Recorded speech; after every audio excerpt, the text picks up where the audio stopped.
చంద్రబాబు నాయుడు గారి చరిత్ర మొత్తం అవినీతి చరిత్రే. ఆయన రాజకీయాల్లోకి వచ్చిన మొదటి రోజు నుంచే ఆయన సీటు కాపాడుకోవటానికి, సీట్లో కూర్చోవటానికి, ఎమ్మెల్యే అవ్వటానికి, మంత్రులు అవ్వటానికి, ఆ తర్వాత గవర్నమెంట్ని ఏర్పాటు చేయటానికి, ఎన్టీ రామారావు గారిని వెన్నుపోటు పడవటానికి ప్రతి అంశంలోనూ, ప్రతి కోణంలోనూ అవినీతి అవినీతి అవినీతి ఈ మూడే ఉంటాయి. ఏ కోణం నుంచి చూసినా కూడా అవినీతి తప్ప ఇంకోటి ఉండదు. మనం గతంలో చాలా సందర్భాల్లో చెప్పుకున్నాం. ఈయన ఎక్కడ చెయ్యి పెట్టినా, దేన్ని ముట్టుకున్నా అవినీతి అనే అంశం లేకుండా అసలు ఆయన గడపే కదలదు అనేటువంటిది చాలా సందర్భాల్లో చెప్పుకున్నాం. ఈ మధ్య కాలంలో చెప్పుకున్నటువంటి వాటిలో స్కిల్ డెవలప్మెంట్ అని, ఇన్నర్ రింగ్ రోడ్ అని, తర్వాత అమరావతి భూములకు సంబంధించిన ట్రేడింగ్ అట్లాంటి ఇది జరిగిందని చెప్పి, ఇన్సైడర్ ట్రేడింగ్ జరిగిందని చెప్పి, లిక్కర్ స్కామ్ అని చెప్పి ఇట్లా రకరకాల కుంభకోణాలు జరుగుతున్నాయి. ప్రతి దాంట్లో ఈయన మీద కేసులు వేసిన వాళ్ళు, లక్ష్మీపార్వతి గారు కేసు వేసిన ఇది ఉంది, రాజశేఖర రెడ్డి గారు కేసులు పెట్టిన ఇది ఉంది, గతంలో వైఎస్ విజయమ్మ గారు పెట్టినటువంటి కేసులు ఉన్నాయి. ఇవన్నీ ప్రతి ఒక్కటి కూడా ఈయన చేసినటువంటి అవినీతికి సంబంధించినటువంటి కేసులే. గతంలో 2004లో రాజశేఖర రెడ్డి గారు ముఖ్యమంత్రి అయ్యారు.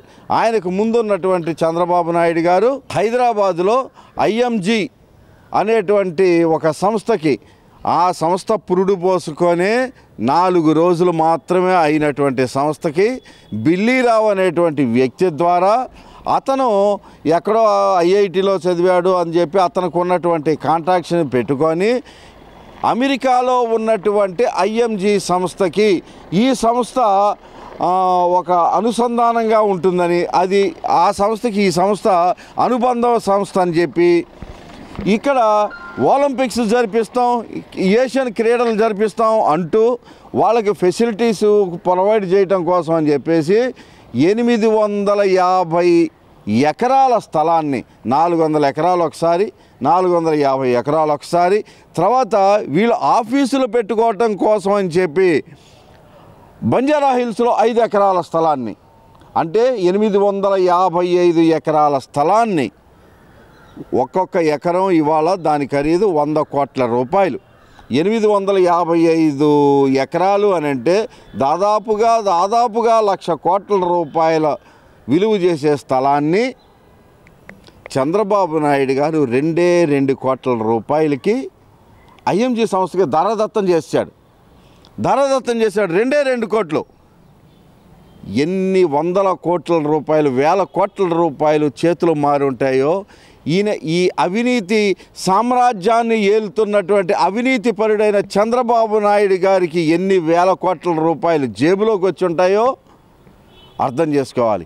ఇన్ని సంవత్సరాల నుంచి ఈయన ఈ రాష్ట్రాన్ని 14 సంవత్సరాల పాటు ముఖ్యమంత్రిగా కొనసాగాడనన్నా, దాదాపు 25 సంవత్సరాల పాటు ప్రతిపక్ష హోదాలో కొనసాగాడన్నా, రాజకీయాల్లో ఉన్నాడనన్నా, ఎంత అవినీతి సొమ్ముని కూడబెట్టుకుంటే ఇది వచ్చినాయో అర్థం చేసుకోవాలి ఆంధ్రప్రదేశ్ ప్రజలందరూ.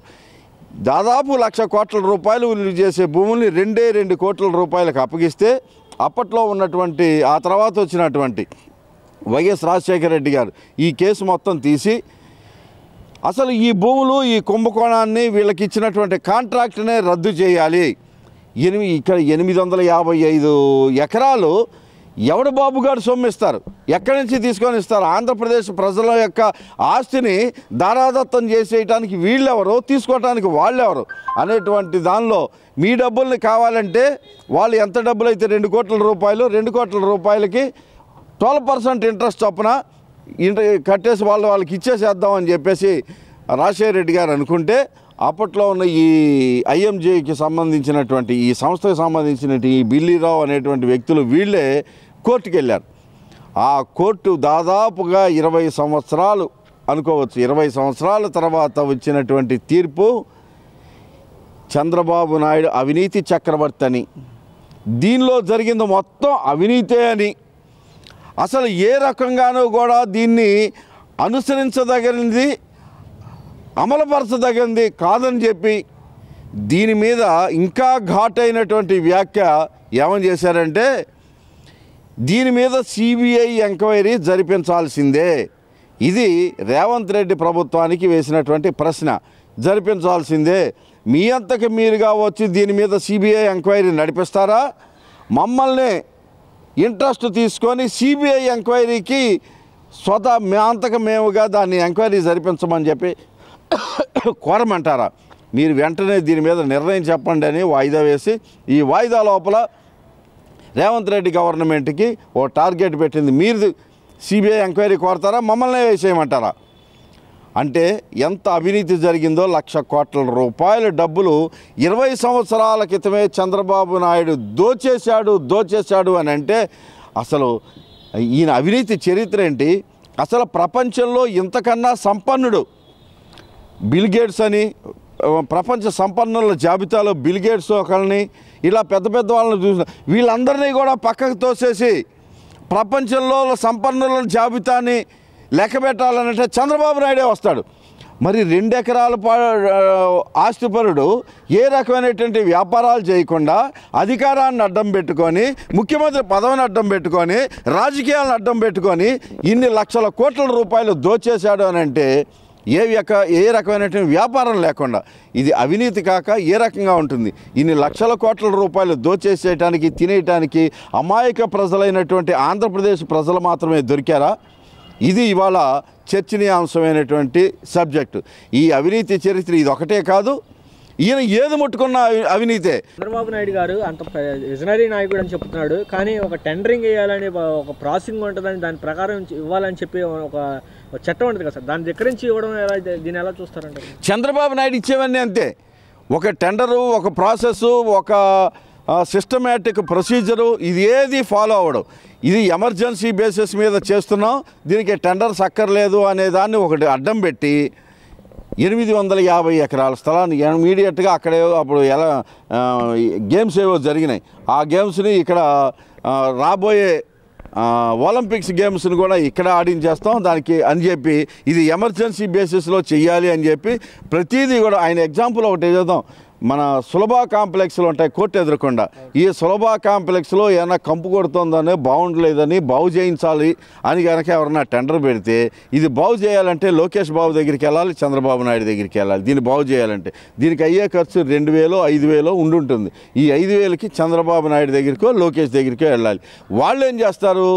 ఈ కోర్టు ఎదురకుండా ఉన్న సులభ కాంప్లెక్స్ ఒకటే కాదు, ఆంధ్రప్రదేశ్లో ఉన్న సులభ కాంప్లెక్స్లు ఎన్నెన్ని ఉన్నాయో మొత్తం అన్నీ తీసి అన్నిటికీ కలిపి ఒక టెండర్ వేయమంటారు, లేకపోతే అన్నిటికీ కలిపి ఒక ఎస్టిమేషన్ ప్రిపేర్ చేయమంటారు. ఆ ఎస్టిమేషన్ని చాలా అర్జెంటు, అక్కడ జనాలందరూ చాలా కంపు కొట్టి చాలా విపరీతమైనటువంటి దుర్గంధాన్ని వ్యాపిస్తోంది. ఇది ఇమీడియట్గా చేయాలి కనుక టెండర్లు వేసి టెండర్లో లోయెస్ట్ క్వాలిటేషన్ కోట్ చేసిన వాడికి ఇవ్వటం అనేది కాదు, ఇది ఎమర్జెన్సీ బేసిస్ మీద చేయాలి కనుక ఏపీలో ఇట్లాంటివి 1,00,000 సులభ కాంప్లెక్స్లు ఉన్నాయి కనుక 1,00,000కి కలిపేసి ఒక్కొక్క దానికి 10,000 రూపాయలు 20,000, మామూలుగా అయితే 5,000తో అయిపోతుంది. వాళ్ళు 20,000 25,000 వేసేస్తారు. 25,000 × 1,00,000, ఇన్ని లక్షల కోట్లకి కలిపి ఒకటికి అవకాశం ఇచ్చేసి దానిలోనే సులభ కాంప్లెక్స్ల్లో కూడా అవినీతి చేయగలిగినటువంటి చక్రవర్తులు ఎవరైనా ఉన్నారంటే చంద్రబాబు నాయుడు, లోకేష్. వీళ్ళు ఇటువంటివి ఎన్నెన్నో చేయగలరు. ఆ రోజునే 20 సంవత్సరాల క్రితమే 1,00,000 కోట్ల రూపాయలు దోచేశారని అంటే ఇంతకన్నా ఇటువంటి వాళ్ళన మనం ఇవాళ దాకా ముఖ్యమంత్రిగాను ప్రతిపక్ష నాయకుడిగాను చూసింది అని చెప్పి చాలా అవమానంగా, సిగ్గుగా ఉంటుంది సార్. ఇప్పుడు ఇది చూస్తుంటే గతంలో కూడా ఇలాంటి స్కామ్ చేశారు. ఇప్పుడు చూస్తే స్కిల్ డెవలప్మెంట్లో కూడా ఇప్పుడు సిమెంట్స్ కంపెనీ ఇవ్వడం జరిగింది. అంటే ఊరి పేర్లు కంపెనీలకే ఇవ్వడం ప్రాధాన్యత ఏం చూడొచ్చు అంటారు? చంద్రబాబు నాయుడు గారు ఊరి పేర్లు కంపెనీలకే ఎక్కువగా ప్రాధాన్యత ఇస్తున్నారు. దీన్ని బట్టి చూస్తుంటే ఎందుకనంటారు? ఈయన ఊరు పేరు లేని సంస్థలకే ఇస్తాడు, కానీ ఆ పేరు మాత్రం పెద్ద పేరు చెబుతాడు. స్కిల్ డెవలప్మెంట్ స్కామ్లో ఏం జరిగింది? సిమెంట్స్ అనే కంపెనీతో ఒప్పందం పెట్టుకున్నట్టుగా జనాలందరికీ భ్రమింపజేశారు. కానీ ఒప్పందం సిమెంట్స్ కంపెనీతో కాదు, వేరే ఇక్కడ ఉన్నటువంటి లోకల్ కంపెనీలు ఎవరితోనో పెట్టుకొని వాళ్ళతో బోగస్ కంపెనీలతో, అసలు సిమెంట్స్ కంపెనీ అనే పేరు ఎక్కడ కమిటీలో కానీ, ఒప్పందంలో కానీ, కాంట్రాక్ట్లో కానీ అసలు ఉండదు. జనాలందరికీ చెప్పేటప్పుడు సిమెంట్స్ కంపెనీ అని చెబుతారు, కానీ బోగస్ కంపెనీలతో ఒప్పందం చేయించుకొని సంతకాలు పెట్టించుకొని డబ్బులు రిలీజ్ చేశారు. అట్లాగే ఐఎంజీ భూముల కుంభకోణం కూడా అంతే. పేరు మాత్రం ఐఎంజీ, అమెరికాలో ఉండే ఐఎంజీ సంస్థకి అనుబంధ సంస్థ అని భ్రమింపజేసేలాగా ఐఎంసీ కంపెనీ పేరుని ఆ కంపెనీ పేరు వాడుకున్నారు. ఆ కంపెనీ పేరుకి ఇక్కడ ఉన్న వాళ్ళకి, ఆ కంపెనీలో ఉన్న డైరెక్టర్లకి, ఈ డైరెక్టర్లకి, ఆ కంపెనీకి, ఈ కంపెనీకి అసలు ఏమాత్రం సంబంధం లేనట్టుగా, ఆ సంబంధం లేనట్టుగా కాదు, సంబంధమే లేదు. ఇది 850 కోట్ల 850 ఎకరాలు స్థలం ఇచ్చి పడేసి లక్షల కోట్ల రూపాయలు, వేల కోట్ల రూపాయలు డబ్బులు తినేసి సంబంధం లేని పెద్ద కంపెనీలతో వాడుకుంటాడు, ఆ పేరు వాడుకుంటాడు. అసలు సంబంధం లేని వాళ్ళకి ఇచ్చేసి ఇంకా దీన్ని పోలవరం ఏం చేశాడు, ప్రాజెక్ట్ ఏం చేశాడు, వేల కోట్ల రూపాయల ప్రాజెక్టుని తీసుకొచ్చి డబ్బుల కోసం ఓ కాంట్రాక్టర్కి ఇప్పించాడు. ఆ కాంట్రాక్టర్ నుంచి ఏం చేస్తాడు, మళ్ళీ ఆ కాంట్రాక్టర్ సంబంధం ఉండదు. దీన్ని ఒక్కొక్కరికి ఒక్కొక్కటి సబ్ కాంట్రాక్టర్లని చిన్న వాళ్ళకి ఇప్పించేసి అది 10 లక్షల రూపాయలు 20 లక్షల రూపాయలుగా కూడా విడగొట్టేయగలడు. ఇంతమందిని పెట్టేసి విడగొట్టేసి దాని నుంచి వచ్చే డబ్బులు మొత్తం జేబుల్లో వేసుకునేటువంటి దుర్మార్గపు అవినీతి రాక్షస పాలన అందించినటువంటి అవినీతిపరుడు చంద్రబాబు నాయుడు. ఇవాళ దాని మీద సిబిఐ ఎంక్వైరీ వేయాలని చెప్పేసి కోర్టు అభిలషించింది. దీని మీద ఎంక్వైరీ జరగాల్సిందే. జరిగితే చంద్రబాబు నాయుడు ఎక్కడ ఉండాలో, ఎక్కడ ఉండాల్సిన అవసరం ఉంటుందో తేలుతుంది. అంటే దీన్ని బట్టి చూస్తుంటే ఇప్పుడు భువనేశ్వరికి ఏ విధంగా అయితే చెప్పారో 4 షేర్లు అమ్మితే 400 కోట్లు వస్తాయంటే ఈ విధంగా సంపాదించినాయి అంటారా? ఖచ్చితంగా అంతేగా.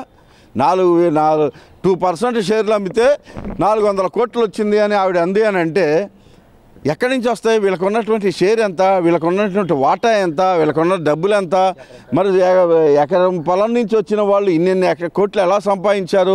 2 షేర్కే 2% షేర్కే 400 కోట్లు వస్తే ఎంత? అసలు వీళ్ళకు ఉన్నటువంటి వాటా ఎంత? అసలు జనాలకి చెప్పింది ఎంత? పబ్లిక్ డాక్యుమెంట్స్లో జనాలకు కనపడేదంత.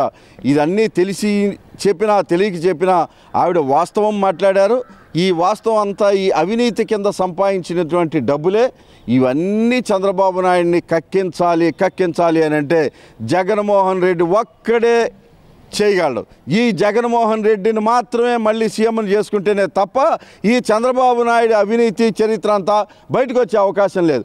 వీటినన్నింటినీ దాచిపెట్టుకోవటం కోసమే ఇవాళ పొత్తుల వంకతో ఢిల్లీ వెళ్ళి కూర్చొని చంద్రబాబు నాయుడు వాళ్ళు ఎన్ని ఇచ్చినా సరే 8 సీట్లు అడిగితే 8, 10 అడిగితే 10 అన్నా ఇచ్చేసే పార్లమెంట్ సీట్లన్నా ఎన్డీఏలో నేను భాగస్వామిని అని చెప్పుకుంటేనే తప్ప మనుగడ సాధించలేని పరిస్థితుల్లో చంద్రబాబు నాయుడు ఉన్నాడు. ఈయన అవినీతి కేసులన్నీ కూడా బయటికి రాబోయే పరిస్థితుల్లో ఉంది. ఇది వాళ్ళైతేనే నన్ను కాపాడగలరు అని చెప్పి వాళ్ళకి ఓటింగ్ షేర్ ఇక్కడ 1% లేదని తెలిసినా, వాళ్ళకి ఇచ్చిన సీట్లన్నీ ఓడిపోతారని తెలిసినా కూడా ఈయనకి యాంబిషను, ఈయన కోరిక ఏంటనంటే ఎన్డీఏలో నేను ఒక భాగస్వామిని అని చెప్పుకోవటం ద్వారా రేపు నన్ను వాళ్ళు కాపాడుతారు అనేటువంటి భ్రమలో ఉన్నాడు కనుక వాళ్ళు ఎంటబడుతున్నారు.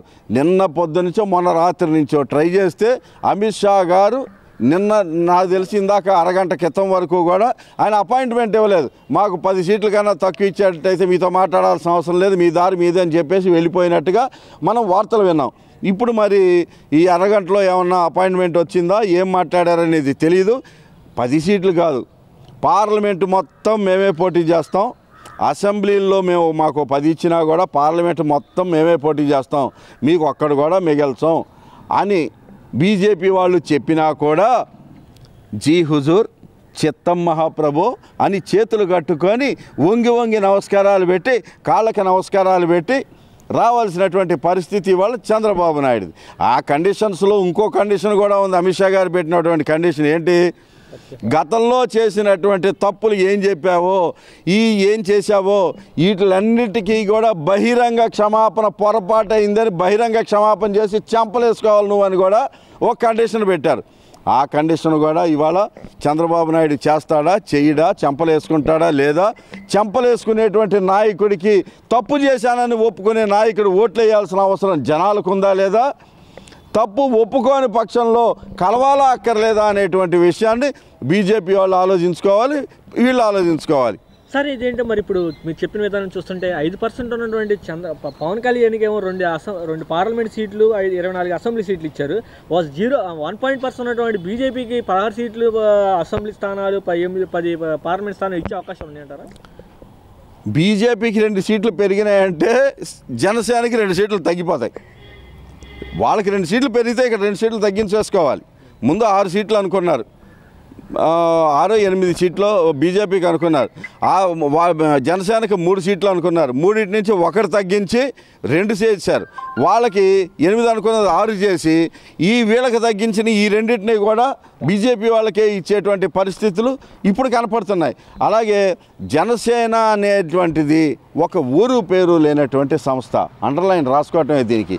ఇది ఒక నిబద్ధతతోనూ ఒక ప్రిన్సిపల్స్ మీద రాజకీయాలు చేసేటువంటి పార్టీ కాదు. ఇది ఓన్లీ ప్యూర్గా ప్యాకేజీ మీద ఆధారపడి రాజకీయాలు చేసేటువంటి సంస్థ. అంతకు తప్ప దానికి ఇంకో ఉన్నటువంటి ఇంపార్టెన్స్ ఇంకేమీ లేదు. ఈ ప్యాకేజీ మారినా తగ్గించినా లేకపోతే మనకున్నటువంటి సీట్లు 8 సీట్ల నుంచి 2కి వచ్చినా 2 నుంచి 1కే వచ్చినా అసలు జనసేనకి కంప్లీట్ ఎత్తేసినా ఇక్కడ ఇంపార్టెంట్ ఏంటి అని అంటే ఓన్లీ ప్యాకేజీని ఆధారపడే ఈ రాజకీయం నడుస్తుంది. అందుకని జనసేన దగ్గర నుంచి అబ్జెక్షన్స్ కానీ ఇది కావాలని అడగటం కానీ ఇట్లాంటివి ఏమి జనసేన పక్కన ఉండవు. ఆయనకు కావాల్సిందేంటి, జనసేనని ఎన్డీఏలోకి పంపించిందే చంద్రబాబు నాయుడు. టీజీ వెంకటేష్ను కానీ సీఎం రమేష్ని కానీ సుజనా చౌదరిని కానీ వీళ్ళందరినీ బీజేపీలోకి పంపించిందే చంద్రబాబు నాయుడు. కాంగ్రెస్లో ఉన్నటువంటి కొంతమంది వ్యక్తుల్ని రేవంత్ రెడ్డి లాంటి వాళ్ళని కూడా అక్కడ కూర్చోబెట్టిందే చంద్రబాబు నాయుడు. ఎవరు ఎక్కడున్నా ఎన్ని సీట్లు ఎవరికి వచ్చినా డిక్టేట్ చేసేది మొత్తం అంతా చక్రం తిప్పేది నేనే అన్నట్టుగా చంద్రబాబు నాయుడు వ్యవహరించాడు.